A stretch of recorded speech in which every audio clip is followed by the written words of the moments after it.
Tensor calculus video number 14। अब हम शुरू करने जा रहे हैं डाइवर्जेंस एंड कर्ल का पहला वीडियो है ये। डाइवर्जेंस का डेफिनेशन देख लें। कंट्रावेरिएंट वेक्टर यू आई का डाइवर्जेंस इससे डिफाइन होता है, this is covariant derivative of U superscript I with respect to X I. और कोवेरिएंट वेक्टर यू आई का डाइवर्जेंस यूं डिफाइन होता है, covariant derivative of U J with respect to k multiplied by g superscript j k. अब हम ये आपको बताने जा रहे हैं कि ये और ये दरअसल एक ही है। देखो कैसे, इसे उतारो, इसे लिखो, उसके बाद जरा यहां ध्यान दो। कोई फंक्शन है एफ ऑफ एक्स, ठीक है ना, उसका डेरिवेटिव है, ये क्या हुआ यहां से यहां तक, derivative of F of X then multiplied by lambda, ये बराबर हो जाएगा derivative of lambda multiplied by function. वही सिचुएशन यहां भी है, covariant derivative of U J multiplied by this covariant constant, तो हो जाएगा covariant constant into function then derivative. ये देखो आपके सामने लिखा हुआ है, बहुत सिंपल सी बातचीत है जो यहाँ पे अप्लाई हो रही है। हम ये पढ़ चुके हैं कि फंडामेंटल टेंसर का जो रेसिप्रोकल टेंसर होता है वो कोवेरिएंट कांस्टेंट होता है। कोवेरिएंट डेरिवेटिव के प्रोसेस में उसकी हैसियत कांस्टेंट की होती है, तो अंदर फंक्शन से गुणा हो गया उसके बाद तब डेरिवेटिव हुआ, अंदर फंक्शन से गुणा हो गया तब उसके बाद डेरिवेटिव हुआ। इसके बाद by the concept of raising of index this into this inner product will be superscript you के कामा के। अब यू के कामा के को हम चाहें तो यू आई कामा आई लिख दें, हम चाहें तो यू जे कामा जे लिख दें, एक ही तो बात है सब, because each index varies from 1 to n। This implies that divergence of covariant vector U I equal to divergence of contravariant vector U I. ये क्या चीज़ है, ये यही तो है। ये तो बहुत ही रोचक, बहुत ही इंटरेस्टिंग रिजल्ट आपके सामने है। कंट्रावेरिएंट वेक्टर कोवेरिएंट वेक्टर के जो डाइवर्जेंस हैं वो बराबर होते हैं। अब आइए हम लोग कर्ल की बातचीत कर लें। कर्ल कोवेरिएंट वेक्टर के लिए डिफाइन होता है कुछ इस तरीके से।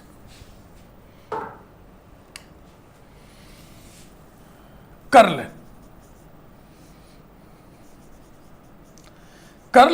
Covariant vector U I equal to U I comma J minus U J comma I, यही डेफिनेशन है। माने कि covariant derivative of U I with respect to X J minus covariant derivative of U J with respect to X I. अब इस definition को थोड़ा हम पछोड़ेंगे तो देखो कौन सी तस्वीर सामने आती है। आइए इसको हिलोड़ें।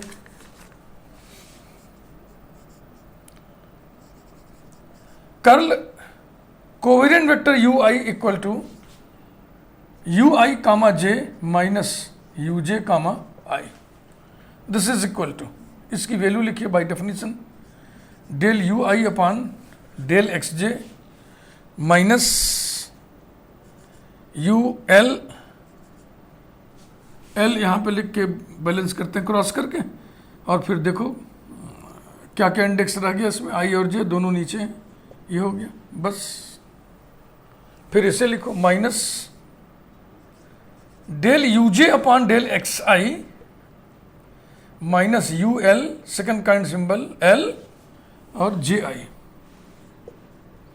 अब आपको मालूम है Christoffel symbols of first kind और Christoffel symbol of second kind दोनों ही फर्स्ट इंडेक्स सेकेंड इंडेक्स में सिमेट्रिकल होते हैं, सिमेट्री प्रॉपर्टी रखते हैं, यानी कि ये आई जे एल और जे आई एल बराबर होता है। तो एक स्टेप हम बढ़ा ले रहे हैं, this is equal two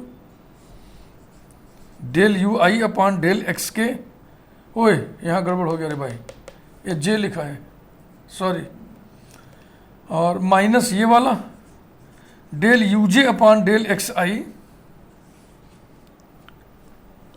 plus bracket ये वाला, हाँ यू एल भी हम चाहे तो अलग हटा लें, यू एल उसके बाद तब ब्रैकेट लगाएं, minus second kind symbol I J L plus minus into minus plus second kind symbol JIL. This is equal to, a final step लिख रहा है, implies that curl UI is equal to del UI upon del XJ minus del UJ upon del XI, ये zero हो जाएगा। तो बतौर definition हम इसको भी इस्तेमाल कर सकते हैं सीधा सीधा। यहाँ पे लॉजिक लिखने का मन करे तो लिख दो, since second kind symbol IJL is equal to second kind symbol JIL, ऐसा। इसके बाद एक बहुत ही इंपॉर्टेंट रिजल्ट हम लोग प्रूव करने जा रहे हैं, जिसकी हैसियत एक स्टैंडर्ड रिजल्ट की सी है।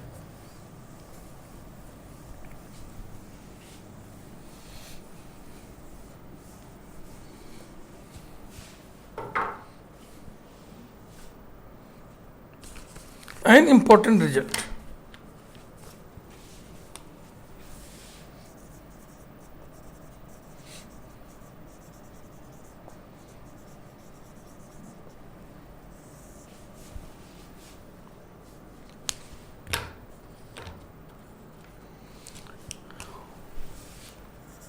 Divergence U superscript I is equal to 1 upon under root G del upon del XI bracket U superscript I root G।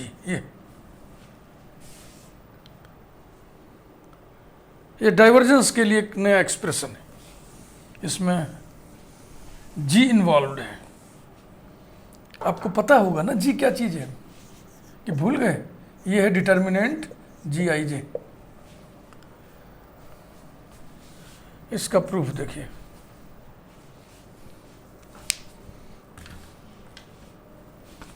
we know that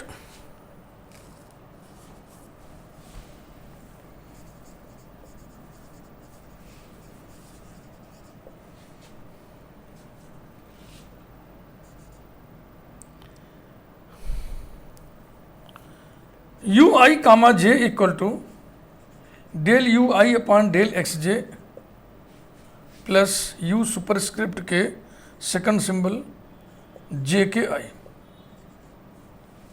Therefore, U superscript I comma I equal to, J की जगह I रख दीजिए, del UI upon del XI plus UK, J की जगह I K I, ये रहा। This implies that this is divergence UI by definition. Divergence U superscript I is equal to वही del UI upon del XI plus UK I K I। अब देखो एक result आपने पढ़ा हुआ है, क्रिस्टोफल सिंबल्स जहां शुरू किए थे, फार्मूला 1, फार्मूला 2, फार्मूला 3। फार्मूला 1 में था del GIJ upon del X को डेल एक्स के को sum of two first kind symbol में लिखना। फार्मूला नंबर 2 था, नहीं ये फार्मूला नंबर 2 था। फार्मूला नंबर 1 था first kind symbol in terms of second kind symbol, और फार्मूला नंबर 3 ये था, ये फार्मूला नंबर 3 ये था second kind symbol IJ is equal to del log root G upon del XJ। इसी का इस्तेमाल हम करने जा रहे हैं यहाँ पे। इसकी पहचान देखो, फर्स्ट इंडेक्स के बराबर ऊपर वाला है थर्ड, तो वही चीज़ है यहाँ पे। Is equal to del UI upon del XI plus U superscript K del log root G upon del X K. कारण लिखना चाहे तो इसके बगल में यही लिख दिया, सिंस ये।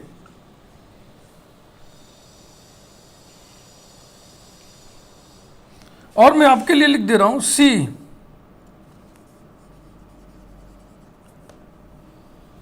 Video number 1, C video number 1 of this playlist जो चल रहा है।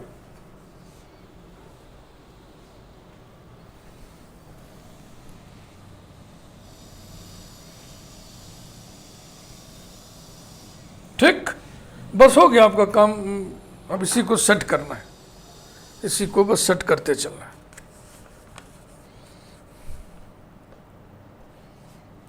देखो यहां पर के डमी इंडेक्स है, इस के की हैसियत सुपरस्क्रिप्ट की है, इस के की हैसियत सबस्क्रिप्ट की है, सब आपको बताया जा चुका है। Implies that divergence of U superscript I is equal to del U I upon del X I plus U superscript I del log root G upon del X I. तो के डमी इंडेक्स है, इसलिए locally इसको हम change कर सकते हैं। Dummy index can be changed, क्यों? क्योंकि डमी इंडेक्स पर सिग्मा दौड़ता है। ये रहा,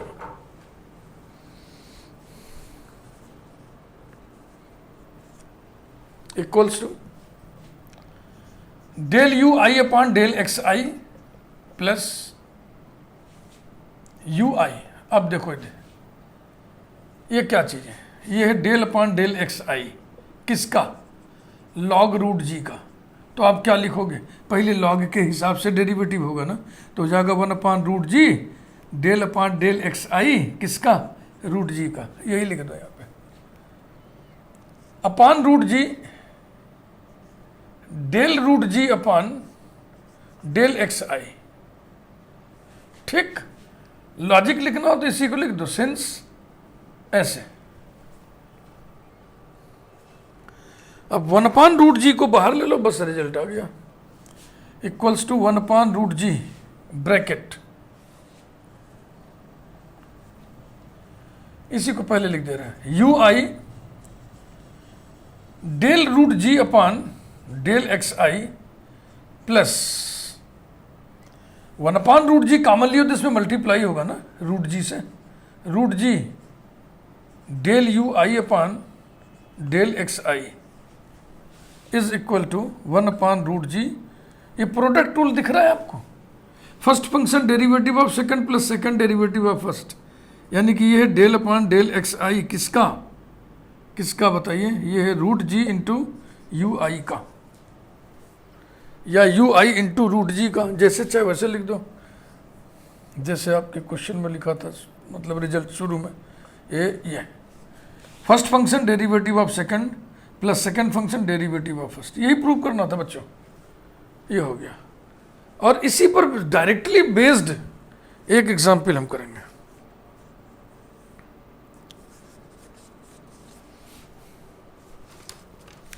इसी पर डायरेक्टली बेस्ड है, हम उसे डिडक्शन भी कह सकते हैं, इसी से हम रिजल्ट डिड्यूस करेंगे और कुछ और अतिरिक्त रिजल्ट्स का हम इस्तेमाल करेंगे।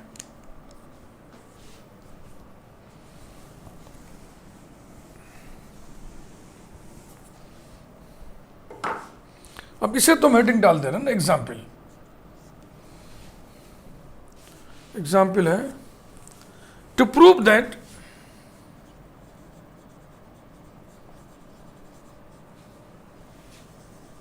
divergence of psi nebula phi equal to psi nebula square phi plus gradient phi dot gradient psi। ध्यान रखना gradient phi वेक्टर फंक्शन होता है।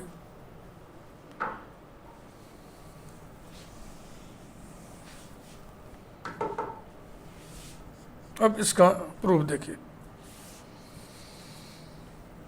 ये भी अभी अभी जो प्रूव किया पहले वहीं से स्टार्ट करेंगे। We know that divergence of U superscript I is equal to 1 upon root G del upon del X I bracket में U I into root G. Number 1, taking u superscript I is equal to psi into b superscript I, we have divergence of psi b superscript I is equal to 1 upon root g del upon del xi bracket psi b superscript I root g। ऐसा इतना देख लीजिए आप पहले।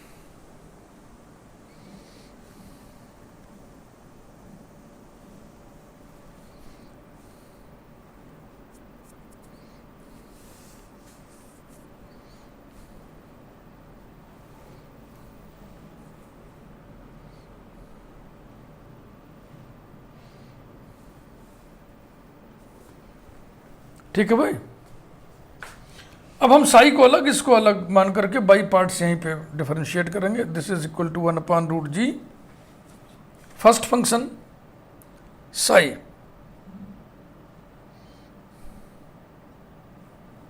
इसे bracket लगा लो, into del xi of b superscript i√g plus b superscript i√g into del xi, ये रहा। 1/√g को लेके अंदर घुसिए, equal to psi/√g del xi bi√g plus √g cancel हो जाएगा, ये हो गया bi del xi।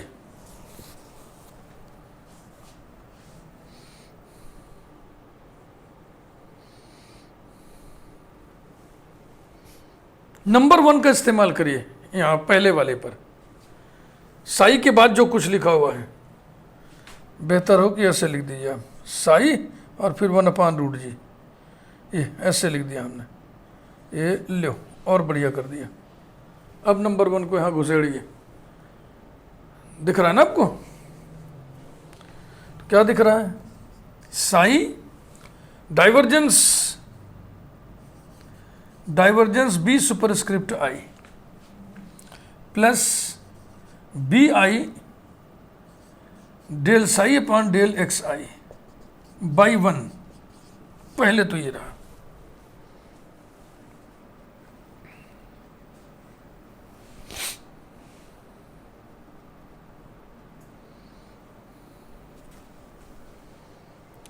देखो ये कंपोनेंट्स फॉर्म है, ये कंपोनेंट्स फॉर्म है।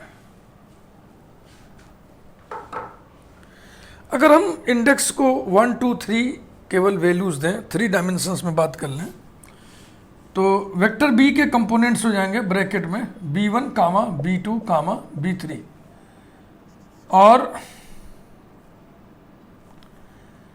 ग्रेड साई के कंपोनेंट्स हो जाएंगे del x1 कामा del x2 कामा del x3।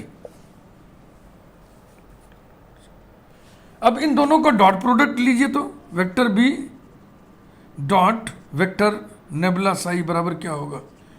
b1 del x1 plus b2 del x2 plus b3 del x3।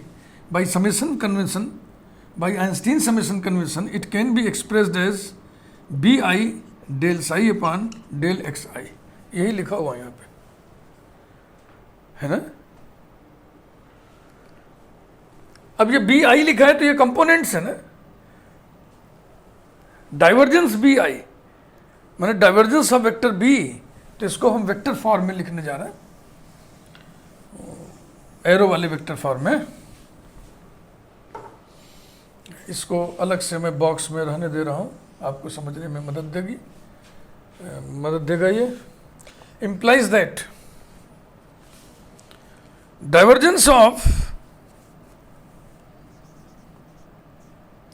psi और b एरो, ये कंपोनेंट फॉर्म है, equals to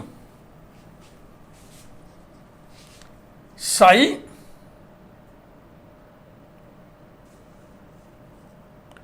divergence B arrow, ये है,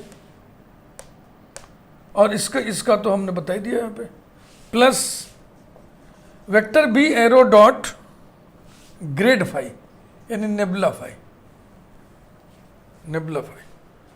phi नहीं, सॉरी, नेबुला साई, ये है। वो लिखा रहेगा, उसको आपको समझने के लिए साइड में लिख देना कहीं अपने जो नोट्स बनाना उसमें। वेक्टर बी एरो की जगह हम ग्रेड फाई रिप्लेस करने जा रहे हैं, रिप्लेसिंग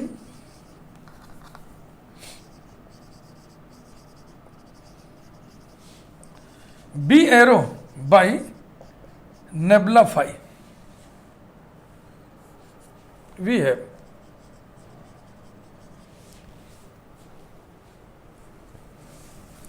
हाँ टेक्निकल है, थोड़ा सा ट्रिकी है। ट्रिक इसका है, बिल्कुल अचानक करना हो तो नहीं होगा। अगर आप कभी एक दो बार किए हैं, ध्यान रहेगा थोड़ा बहुत, तो आप कर ले जाएंगे पूरा। Divergence bracket psi nabla phi,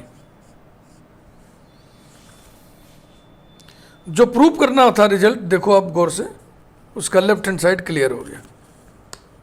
equals to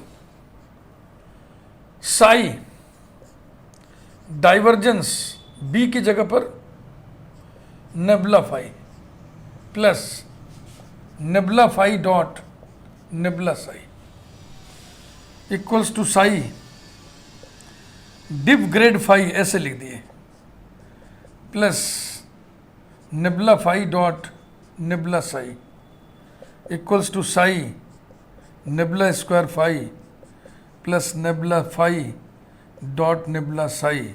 यही प्रूव करना था। कारण लिखे सिंस बीएससी फर्स्ट ईयर में आप पढ़े हैं, divergence of gradient of phi equal to laplacian operator phi nabla square phi. हो गया, यही प्रूव करना था।